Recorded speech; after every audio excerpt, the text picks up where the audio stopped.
Guys,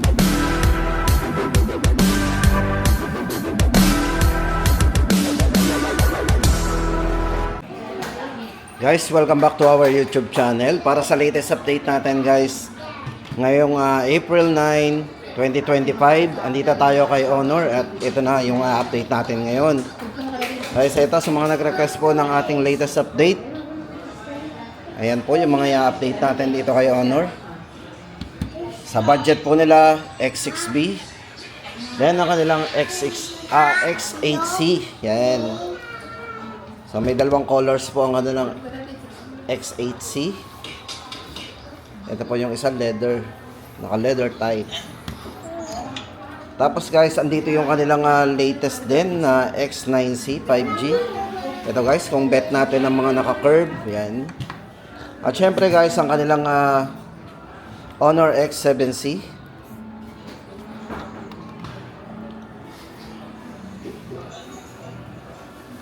Yan.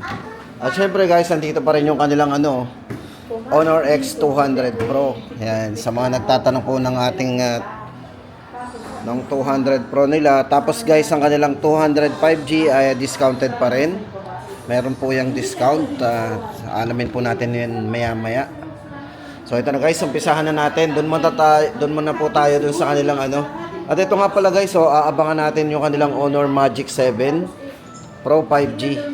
Ito po yung bagong release nga pala nila. Ito yung pinaka top of the line ni Honor ngayon, ng kanilang Honor Magic 7 Pro 5G. Pero guys, ito ay wala pa tayong idea do sa presyo nito. Parang abangan pa lang po natin yan. So yan. So ito na guys, punta na tayo do sa presyo ng budget phone muna nila. Ang kanilang Honor X6B. So sa mga naghahanap po ng budget phone lang dito kay Honor, ito pong si Honor X6B. Ito po yung naka Magic Capsule with easy notification. Check po natin yung display niyan. Yan. Battery guys, ito ay merong 5,200 mAh battery para sa kanyang high capacity battery. At mabilis na rin mag-charge. Naka 35 watts Honor Supercharge. Bali ang variant na hawak po natin, itong si Honor X6B ay naka 12 GB RAM. So meron siyang 6+6 na extended RAM. At 128 po yung kanyang large storage. Yan. Pagdating po sa kanyang camera, ito ay merong 15 megapixel po para sa kanyang AI Ultra Clear camera. Yan. Check po natin yung camera. At syempre guys, ito matibay. Pagdating sa bagsakan, ito bali ito ay merong SGS na 5-star drop resistance din. At pagdating sa screen refresh rate, naka 90Hz na rin po yung kanyang screen refresh rate. O yan, pagdating sa processor, naka MediaTek Helio G85 na. Yan, Honor X6B 5,999. Then guys, next natin ipapakita sa inyo ang Honor X7C. Yan, doon tayo muna sa pinakamababa bago tayo doon sa pinaka top of the line nila. Guys, para sa design ng kanilang Honor X7C, guys, itong maganda dito sa kay Honor X7C, ito talaga washable. So, washable, water resistant. So, nakikita naman natin sa mga commercial. Talagang hinuhugasan. Then, ito ay naka 360 anti-drop resistance nga po. Matibay yan. So, yun. Kahit sa harap at sa likod. 360 degree drop resistance. Tapos guys, itong si Honor X7C ay merong mataas na battery. Kung nabitin tayo sa 5,000, ito naman ay merong 6,000 mAh na durable battery din. Pagdating po sa RAM, ito ay merong 16 GB maximum RAM. Meron siyang 8+8. At naka 256 na rin ang kanyang internal storage. So, napakalaki na po ng internal storage ito. At pagdating sa processor, ito ay ginamitan ng Qualcomm Snapdragon 685 chipset. Yan. Pagdating po sa presyo, yan nga po yung presyo natin. 8,999 Honor X7C. Tapos guys, ito naman yung ating Discover Your Style, ang kanilang Honor X8C. Napakabibid po ng display nito. Yan. Kasi nga guys, ang display po nito is AMOLED display na po yan, naka full high definition plus display. So, ang ganda po ng design niya. Yan. Ito po yung mga colors na pwede nating pagpilian sa kanilang Honor X8C. Ito po yung black, matte black. Then meron po silang white. At yung kanilang leather type na green. So ito yung green.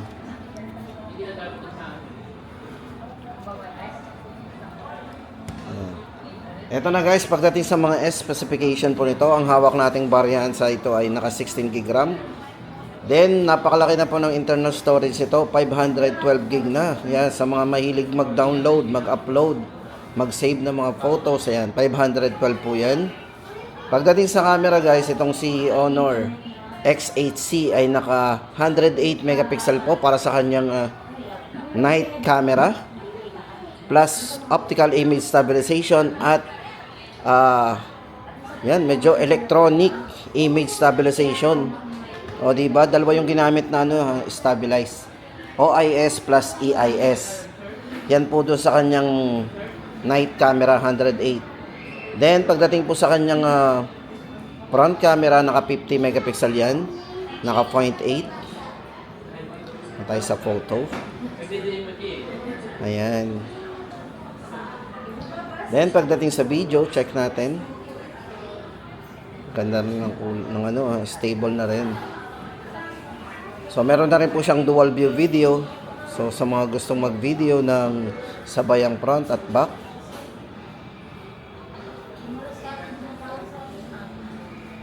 Guys, ito nga pala very handy ito, maganda dito ha. Size ng screen nito naka 6.7 inches. Naka 120 Hz po yung kanyang screen refresh rate. Yan, napakabibid ng display kasi nga po yan ay naka AMOLED full high definition display na.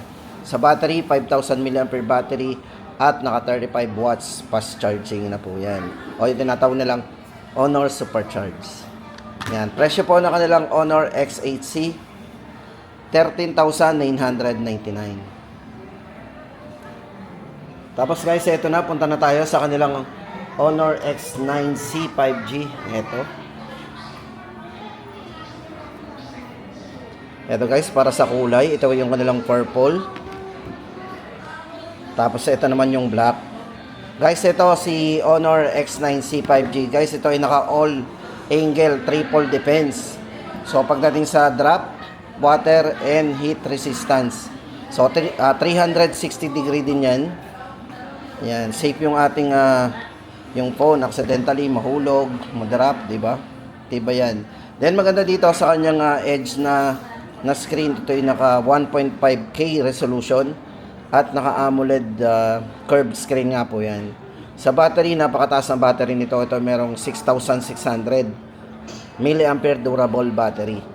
Then sa charging, napakabilis, 66 watts Honor Supercharge yan. Kung camera naman ay napakalinaw na rin, meron siyang 108 megapixel na camera at meron siyang optical image stabilization. At syempre, with Honor AI camera din. Ayan. Pagdating po sa kanyang RAM and ROM, ito ay naka 24GB maximum RAM, 256GB internal storage. Then, yung chipset na ginamit nito is naka Qualcomm Snapdragon 6 Generation 1. Para po sa presyo ng kanilang Honor X9C 5G, yan, all angle triple defense, ito ay 16,999. Tapos guys, ito yung kanilang Honor 200 5G. Ito guys, discounted to ngayon. Tuloy-tuloy pa rin po ang discount nila. Ngayong April 2025, ito po ay from 24,999. Ngayon po ay 22,999. Ito po yung merong triple 50 megapixel po para sa portrait camera. Ang variant po na hawak natin, ito ay naka 24GB maximum RAM, 512GB internal storage. Pagdating po sa battery, ito po ay merong 5,200 mAh silicon carbon battery. At napakabilis po nitong mag-charge, itong si 200 5G. Kasi ito po ay merong 100 watts Honor Supercharge. Para po sa size ng screen guys, ito very handy rin naman. Ito ay naka 6.7 inches, AMOLED equal depth, quad curved screen. At syempre ito ay merong 3,840 Hz para sa kanyang PWM dimming display. Processor, ito ay naka Qualcomm Snapdragon 7 Generation 3 na. Yan, para po sa discounted price nito, 22,999. Tapos guys, ito naman ang kanilang Honor 200 Pro 5G. Yan nga lang guys, dami phone lang hawak natin. Check na lang po natin ang design. At atin pong pag-usapan yung mga specification nito. Ayan, meron din po itong triple 50 megapixel po para sa kanyang portrait camera. RAM and ROM, naka 24 gig maximum RAM, 512 na po internal storage niya. Sa battery, 5,200 mAh battery. At ang maganda sa kanya dito guys, dalawa yung kanyang charge, pwedeng mag-charge, pwedeng sa wireless na 66 watts at 100 watts naman po para sa wire. Then size ng screen dito po yung naka 6.78 inches, AMOLED quad curve floating screen. Ayan, quad curve. Tapos size ng screen medyo malaki guys, naka 6.78 inches, AMOLED quad curve floating po yan, screen. At meron siyang 3840 Hz para sa kanyang PW dimming display. At yan nga po guys, Qualcomm Snapdragon 8S Generation 3 ang ginamit kay Honor 200 Pro 5G. Presyo po nito, 29,999. Tapos guys, ito na yung aabangan natin ng kanilang Magic. Yan ang kanilang Magic 7 Pro. Yan. Napakaganda po ng kanilang Magic 7 Pro. Ito po guys, abangan natin to. Ito po yung may AI deep fake protection at Honor Magic Portal. Siyempre, AI translation. So, abangan po natin kung magkano rin po magiging presyo ng kanilang Honor Magic Pro 5G.